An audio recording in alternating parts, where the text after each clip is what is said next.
आज जो मैं कहानी आप लोगों को सुनाने जा रहा हूँ उसका नाम है रावी पार। लेखक हैं इसके गुलजार साहब। ये भारत के विभाजन के ऊपर आधारित है। जब भारत का विभाजन हुआ था और नया देश पाकिस्तान बना था, तब की बात है ये।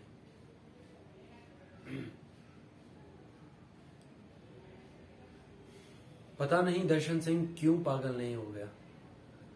बाप घर पे मर गया और माँ उसे बचे कुचे गुरुद्वारे में खो गई। और शाहानी ने एक साथ 2 बच्चे जन्म दिए, 2 बेटे जुड़वा। उसे समझ नहीं आता था कि वो हंसे या रोए। इस हाथ दे का सौदा किया था किस्मत ने। सुनते थे आजादी आ चुकी है या आ रही है। टोडरमलपुर कब पहुंचेगी पता नहीं चलता था। हिंदू सिख सब छुपते छुपते गुरुद्वारे में जमा हो रहे थे। शाहानी दिन रात दर्द से कराती रहती थी। आखिरी दिन थे जचकी के और पहली औलाद। दर्शन सिंह रोज नई नई खबर लाता था फसादात की। बाप ठाटस देता, कुछ नहीं होगा बेटा, कुछ नहीं होगा। अभी तक किसी हिंदू सिख के मकान पर हमला हुआ क्या? गुरुद्वारे पर तो हुआ है ना पापा जी, 2 बार आग लग चुकी है। और तुम लोग वहीं जाकर जमा होना चाहते हो? ये सुनकर दर्शन सिंह चुप हो जाता। पर जिसे देखो वही घर छोड़कर गुरुद्वारे में जमा हो रहा था। एक जगह इकट्ठा होने से बड़ा हौसला होता है पापा जी।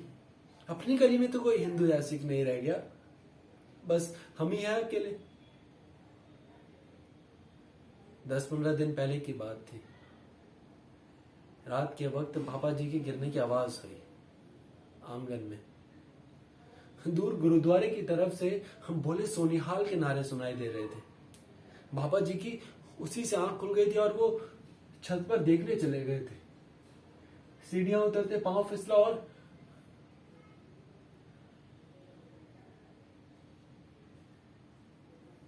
आंगन में खड़ी कुदाल सिर में घुस गई थी। किसी तरह भापा जी के संस्कार पूरे किए। कुछ मालियत थी, एक तकिए में भरकर बाकी तीनों ने गुरुद्वारे की पनाह ली। गुरुद्वारे में खौफजदा लोगों की कमी नहीं थी, इसलिए हौसला रहता था।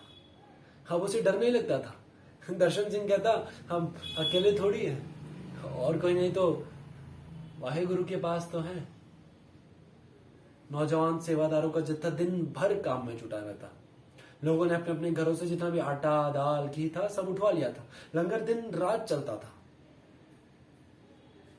मगर कब तक?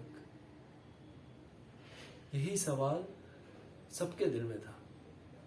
लोगों को उम्मीद थी सरकार कोई कुमक भेजेगी। केड़ी सरकार? अंग्रेज ता चले गए, इत्थे पाकिस्तान तो बन गया, लेकिन पाकिस्तान की कोई सरकार नहीं बनी। सुनिया है मिलिट्री वाले घूम रहे नहर वास्ते, पर अपनी हिफाजत दे विच रिफ्यूजी दे काफिले बॉर्डर तक पहुंचा देते ने। रिफ्यूजी वो क्यों होंदा? शरणार्थी। दा लफ्ज पहली तो नहीं सुनिया कभी। 2-3 परिवारों का एक जत्था जिनसे दबाव बर्दाश्त नहीं हुआ निकल पड़ा। हम तो चलते हैं जी, यहां भी कब तक बैठे रहेंगे? हिम्मत तो करनी पड़ेगी भाई। वाहेगुरु मोड़ों पर बिठाकर तो नहीं ले जाएगा ना। पीछे से एक और ने गुरबानी का हवाला दिया। नानक नाम जहाज है, चढ़े सोतरे पार।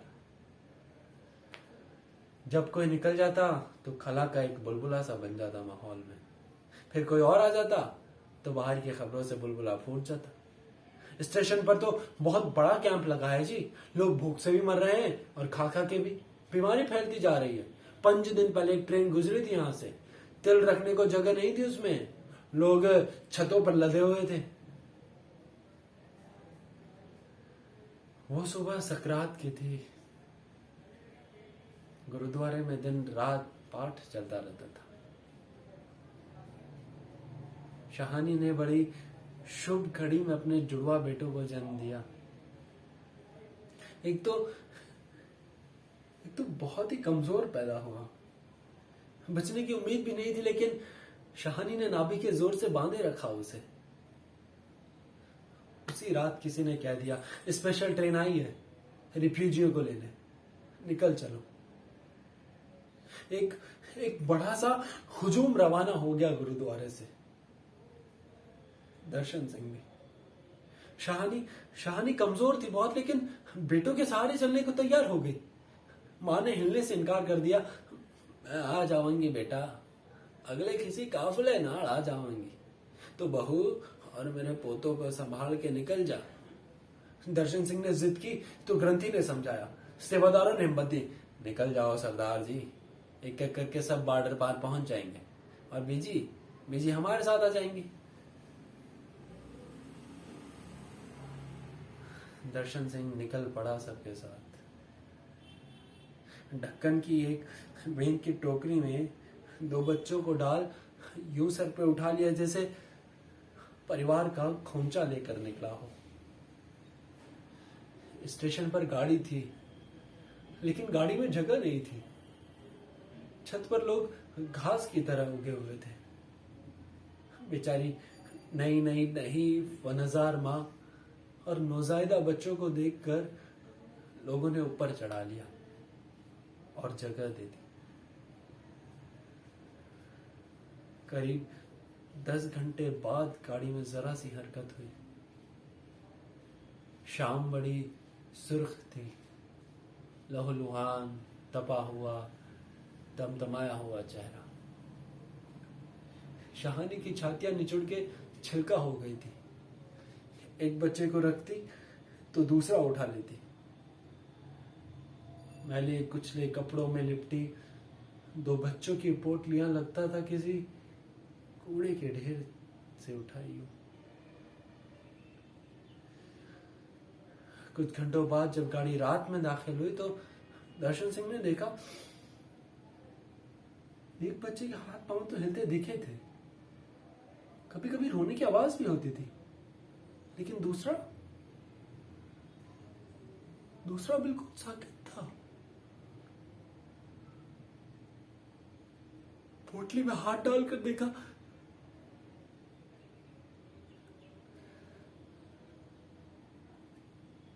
तो कब का ठंडा पड़ चुका था। दर्शन सिंह जो फूट कर रोया तो आसपास के सभी लोगों को मालूम हो गया। सबने चाहा कि शाहानी से उस बच्चे को ले ले, लेकिन वो तो पहले ही पथरा चुकी थी। टोकरी को छप्पा मार के बैठ गई, नहीं, मुझसे मेरे बच्चे को अलग मत करो, मुझसे मेरे बच्चे को अलग मत करो। भाई के बगैर दूसरा दूध नहीं पीता, भाई के बगैर।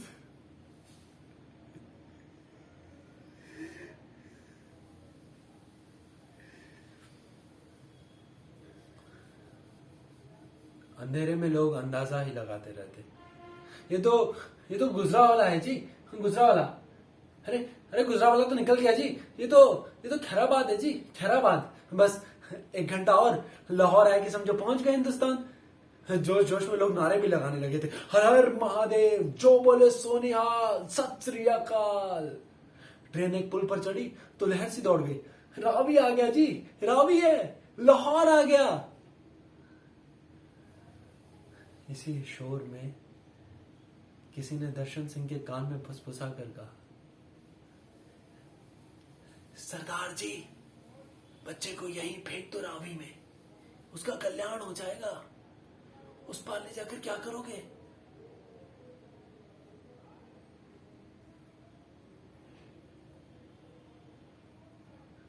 दर्शन सिंह ने धीरे से टोकरी दूर खिसका ली और फिर यखलखती पोटली उठाई और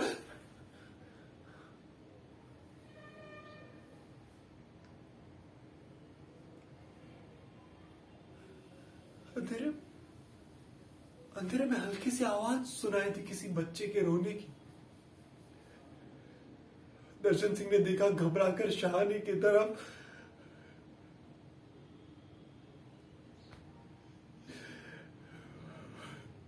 मुर्दा बच्चा उसकी छाती से लिपटा था। फिर से एक चोर का बगोला उठा, भागा भागा। हिंदुस्तान जिंदाबाद, हिंदुस्तान जिंदाबाद।